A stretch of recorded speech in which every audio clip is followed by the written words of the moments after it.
الحمد لله وحده والصلاة والسلام على من لا نبي بعده. أما بعد فأعوذ بالله من الشيطان الرجيم. بسم الله الرحمن الرحيم. ألا إن أولياء الله لا خوف عليهم ولا هم يحزنون الذين آمنوا وكانوا يتقون لهم البشرى في الحياة الدنيا وفي الآخرة لا تبديل لكلمات الله ذلك هو الفوز العظيم. صدق الله مولانا العظيم وصدق رسوله الكريم الحبيب الكريم الأمين. فاميلی کے احتشام اعلان ہوا تھا کہ 4 بجے انشاءاللہ ہوگی. مجھے حضرت خواب میں لکھتے رہے 14-15 منٹ. بس میں صرف آپ سب کی جو یہاں پر آپ تشریف لائے ہیں آپ کا شکریہ ادا کرنا چاہوں گا اور آپ کو یہ بشارت دیتا جاؤں گا کہ دنیا میں اگر کوئی بندہ کسی کی الیکشن کی جلسے میں شریک ہو جاتے ہیں اور اس کی الیکشن کی کمپائن کر لیتے ہیں تو جب وہ شخص برسر اقتدار آ جاتا ہے، ممبر بن جاتا ہے، اسمبلی میں منتخب ہو جاتا ہے، وہ اپنی اسی سپورٹرز کو، اسی علاقے کے لوگوں کو سب سے زیادہ نوازتے ہیں جو ان کی زیادہ چرچے کرتے رہتے ہیں. الحمدللہ ثم الحمدللہ. ہم حضرت مولانا محمد ہاشم سمنگانی رحمۃ اللہ علیہ مبارک کی عرس مبارک میں ان کی کمپین میں آ کے بیٹھے ہیں. انشاءاللہ وہ اپنی گنبد کے نیچے ہمیں یاد کرتے رہیں گے انشاءاللہ. اور میں کریڈٹ دیتا ہوں اور شکریہ ادا کرتا ہوں حضور قبلہ شہزادہ مولانا صاحب مبارک کی، مولانا حمید جان صاحب مبارک کی، کہ آج یہ بزم جو ہم آج بیٹھے ہوئے ہیں یہ ناممکن تھا، یہ نہیں ہو رہا تھا. اور بالکل آپ کو معلوم ہوگا کہ عید کی بعد ہی حضور مولانا صاحب کی کاوشوں اور کوششوں کی وجہ سے الحمدللہ ہم آج سارے یہاں بیٹھے ہوئے تشریف رکھتے ہیں سارے لوگ. تو جنہوں نے کوئی نیک رستہ بنایا اور اس رستے پر اور لوگ بھی چل پڑے تو ان کا اجر اور ثواب جو عمل کرنے والوں کا ہے، جس نے رستہ دکھایا ان کو بھی وہ اجر اور ثواب ملتا ہے. الحمدللہ آج کی اس بزم کے ثواب حضور مولانا محمد حمید جان صاحب کے حوالے ہیں انشاءاللہ. رب کائنات نے ہمیں کرم فرمایا، فضل فرمایا. ابھی شہزاد مجید صاحب بتا رہے تھے، ہم لوگوں سے پوچھ رہے تھے کہ مولانا محمد ہاشم سمنگانی رحمۃ اللہ تعالی کا مزار شریف کہاں ہے، تو تھوڑے سے لوگوں کو پتا تھا. یہ اس بات کی دلیل ہے کہ بتایا یہ گیا تھا لوگوں کو کہ وراثت دادا سے نہیں ملتی، باپ سے ملتی ہے. تو دادا کو بلا دیا گیا، دادا کا پتہ ہی نہیں چلا. بتایا یہ گیا تھا کہ تمہارے باپ سے ہی تجھے ملنا ہے. تو دادا سے کیا لوگے؟ اور اگر یہی نظریہ چل پڑا نا کہ دادا کو کیا کرنا ہے، وراثت تو باپ سے ملنی ہے، میں کہتا ہوں باطن کی جو وراثت ہے اس میں سے اگر آپ نے دانتوں کو نکال دیا تو تیرے پاس کچھ نہیں بچے گا. تو ملتے ہی دادا سے ہے، وراثت دادا سے ملتی ہے. تصوف اور سلوک اور طریقت میں، وگرنہ پھر ہم میں سے کوئی بھی مجدد غزالی کو نہیں مانیں گے، ہم میں سے شاہ نقشبند کو بھی نہیں مانیں گے، اور بات پھر بہت آگے تک چلی جائے گی. پھر تو ہم محمد الرسول اللہ کا بھی انکار کرتے جائیں گے. ہم کہیں وہ بھی ہمارے دادا لگتے ہیں نا تصوف میں، سلوک میں. تو اگر یہ کہا جائے کہ وراثت جو ہے وہ دادا سے ملتی نہیں باپ سے ملتی ہے تو دنیاوی وراثت تو ملے گی، لیکن دنیا میں بھی آپ دیکھو تیرا دادا نہ ہوتا تو تیرے باپ کہاں سے آ جاتا. تب بھی تمہاری دادا کی وراثت تمہاری باپ کی شکل میں تمہارے پاس ہوگا. دادا نہ ہوتا تو باپ کہاں سے آ جاتا. تو اسی لیے ہمیں آج پتہ نہیں ہے کہ مولانا محمد ہاشم سمنگانی رحمۃ اللہ علیہ کیسے. میں نے حضرت مبارک صاحب علیہ الرحمہ کو جتنی تعریف اور جتنی دفعہ آپ اپنی اپنے مرشد گرامی کی بات کرتے تھے، اللہ اور رسول کی اتنا نہیں کرتے. فرمایا کرتے ہوتے تھے کہ مجھے اللہ اور رسول سے ملایا ہی محمد ہاشم سمنگانی نے ہے. پہچان اگر عطا فرمایا ہے تو مولانا محمد ہاشم سمنگانی نے. یار اٹھتے بیٹھتے چلتے پھرتے کوئی بھی بات ہوتی نا، پانی کا گلاس اٹھاتے تو فرماتے ہوتے تھے حضرت مولانا مبارک نے یوں فرمایا کرتے تھے. اور اتنے تھک کہ ہم جو آپ مبارک کے ساتھ بیٹھنے والے لوگ ہوتے تھے نا، ہمیں حضور مولانا صاحب، مجھے آپ کی زیارت نصیب نہیں ہوئی حضرت مولانا ہاشم سمنگانی رحمۃ اللہ علیہ. الحمدللہ خوش قسمت ہے حضور مولانا محمد امین جان صاحب اور حضرت حیدری صاحب کہ یہ لوگ ان کی صحبت میں رہے ہیں اور مجھے ان کی صحبت حاصل نہیں ہے. لیکن اس کے باوجود کہ میں نے آپ کی مبارک ذات کو دیکھا نہیں ہے، ان کی صحبت اختیار نہیں کی، لیکن اپنے مرشد سے حضور مبارک صاحب علیہ رحمہ سے اتنی مرتبہ آپ کا تذکرہ سنا، اتنے آپ کے واقعات سنے کہ مجھے حضرت مولانا ہاشم سمنگانی رحمۃ اللہ علیہ کے ذات گرامی یوں آشکارا ہے جیسے میں صدیاں ان کی صحبت میں گزار چکا ہوں. یہ مجھے اتنی آپ مبارک کے بارے میں، کیونکہ حضرت مولانا ہاشم سمنگانی رحمۃ اللہ حضور مبارک صلی اللہ علیہ وسلم کی زبان پر بس کی تذکرہ لیتا تھا. اور اگر مجھ سے پوچھے نا، شاہزادان سے آپ پوچھیں گے تو دادا مرشد سے لے کے پر دادا مرشد اور اس سے لے کے پر دادا مرشد میرے کریم آقا محمد مصطفیٰ صلی اللہ علیہ وسلم کا ساروں کے نام بھی یاد ہے، ساروں کے مقامات بھی یاد ہے، ساروں کے احوال بھی یاد ہے، ساروں کا ذکر بھی یاد ہے، کیونکہ ہمارے مرشد نے، ہمارے والد نے ہمارا تربیت فرمایا میں فقیر ہوں، جو کچھ ہے میرے ان مرشدوں کے وساطت سے ملتا جا رہا ہوگا. مراقبات تو کرتے جائیں نا آپ لوگ، نقشبندی سے کوئی بھی مراقبہ اٹھا کے دیکھیں تو آپ کو اس میں سے آخر میں ایک لفظ ملتا ہوگا. لفظ کیا ہوگا؟ اس میں لفظ میں آپ پڑھتے جائیں فیض میدہ ذاتی وجوم بلکہ فیض قلبی من، پھر آگے پڑھیں گے بواسطی پیرانی کے بعد. یہ نہیں کہا کہ میری مرشد کی واسطے سے، فرمایا میرے مرشدوں کی واسطے سے مجھے مل رہا ہے. تو اسی لیے حضور حضرت مولانا محمد ہاشم سمنگانی رحمۃ اللہ علیہ کی پہچان اور معرفت بھی ہم پر لازم ہے. مجھے سعودیہ میں ایک سالک ملا جو بہت بڑے آستانے سے ملے، کسی نے ہم کو بتایا کہ مبارک صاحب کا صاحبزادہ ہے. آیا بیٹھا میرے ساتھ مسافر کیا تو بات چیت چلی. میں نے اس کو کہا کہاں رہتے ہو؟ کہا لاہور میں رہتا ہوں. میں نے کہا لاہور میں کہاں رہتے ہو؟ جگہ بتائی، وہاں رہتا ہوں. کس سے بیعت ہو؟ بتایا ہم سے بیعت ہو. میں نے اچھا. میں نے کہا آپ زیادہ سے الرحمان کو جانتے ہیں؟ کہنے لگی جی جانتا ہوں. میں نے کہا کون ہے؟ کہ مجد الفسانی رحمۃ اللہ علیہ کے ایک خلیفہ ہے جو آج سے 400 سال پہلے گزرے ہیں. تو قسمت سے ان کا جو مرشد تھا وہ بھی حضرت مبارک صاحب سے ہی بیعت تھی.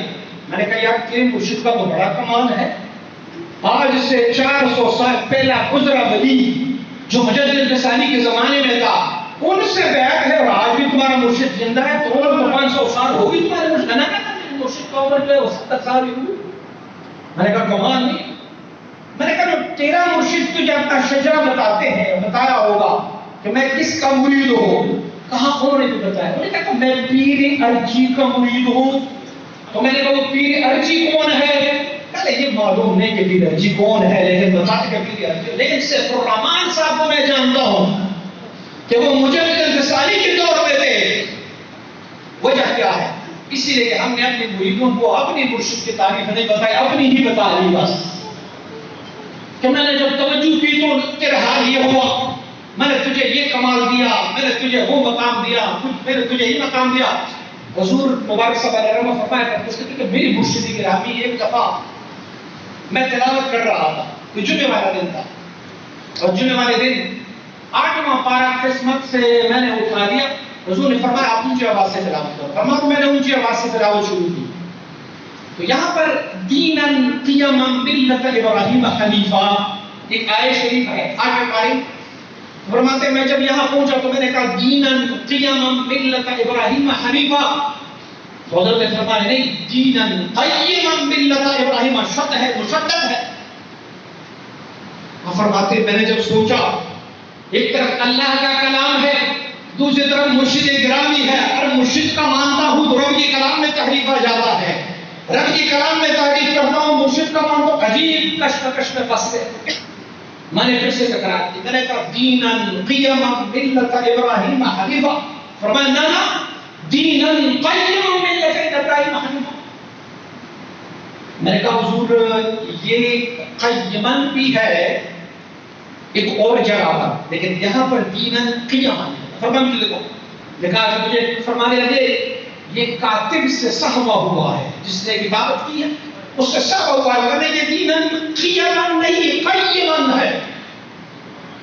آپ مبارک فرماتے فرمایا اور مصحف لے کے آؤ، اور مصاحف لے کے آئے تو صحابہ میں دیناً قیما تھا۔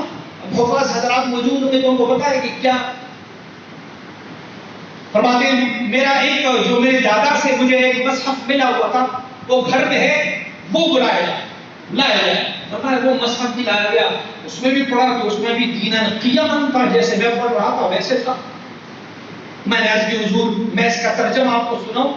تو فرمانے لگے چھوڑ، ترجمہ مجھے سناتے ہو تم میرا استاد بن رہے ہو، چھٹی کہ تمہاری بات درست ہے میرا غلط ہے، تو فرماتے مجھ سے ایسے منہ موڑنا، اور فرمایا آپ کا منہ موڑنا تھا، اور مجھے جو دو فیض ملتے ہوتے تھے، ایک اللہ رب العزت کی ذات سے، ایک حضور مولانا صاحب کے ذات گرامی سے، فرمایا کہ حضور مولانا صاحب کی طرف سے جو فیض ملتا تھا وہ بند ہو گیا بس۔ فرمایا حضور بڑے ناراض ہوئے، میں آیا بڑی تمنا کی، بڑی عادت کی، اور اس کے بعد حضور مولانا حبیب جان صاحب اور جناب حیدری صاحب ماتے دونوں کو میں نے کہا میرے گلے میں رسا ڈالو اور مجھے اپنے مرشد کے بارگاہ میں لے کے جاؤ، مجھ سے غلطی ہوئی ہے، مرشد ناراض ہے۔ تو ماتے حیدری صاحب نے تو کہا میں یہ کام نہیں کروں گا۔ مولانا صاحب بڑے نرم دل تھے، میرے بات ماننے والے تھے، میں نے ان کو کہا تم لے کے جاؤ۔ تو گلے میں رسا ڈالا، منہ میں گھاس دیے، اور جیسے چوپائے چلتے ہیں فرماتے میں ویسے حضور کی بارگاہ میں حاضر ہوا۔ حضور ناراض تھے مجھ سے، اور آپ بڑی بیمار بھی تھے۔ آپ فرماتے کہ میں اس طرح چلتا ہوا بڑی کچھ گسائی کے ساتھ جب حضور کی نگاہ مجھ پر پڑی تو آپ مبارک جو ہے وہ یکدم بیٹھ گئے، مجھے کہا نا آپ کو زیادہ ایسے مت کرنا، اور مجھے سیدھے سے لگایا، فرمان میری طرف سے تجھے عفو اور بخشش ہے، لیکن کیا بات ہے، حق بھی تیری جانب ہے اور ناراض بھی میں ہو رہا ہوں، کمال ہے، میں کیوں ناراض ہو رہا ہوں؟ میں نے پھر بھی نہیں کہا کہ حضور یہ تو آپ ہی بہتر جانتے ہوں گے کہ آپ کیوں ناراض ہو رہے۔ فرمایا میں نے عرض کی حضور آپ بیمار ہو اور بیمار کا دل بڑا نازک ہوتا ہے، اسی وجہ سے آپ ناراض ہو گئے تھے، لیکن خدا کا وہ کمال وہ فیض جو آپ کی سینے سے مجھے آ رہا تھا حضور وہ منقطع ہے، وہ دوبارہ بحال فرما دیجیے گا ہے۔ حضور مولانا محمد ہاشم سمنانی رحمۃ اللہ تعالی نے مجھے معاف فرمایا۔ حضور مبارک صلی اللہ علیہ وسلم حضور مولانا ہاشم سمنانی رحمۃ اللہ تعالی کے ساتھ کیا کیسی تربیت حاصل کی، ایک جھلک دکھاتا ہوں۔ آپ فرماتے ہیں مبارک بہت بیمار تھے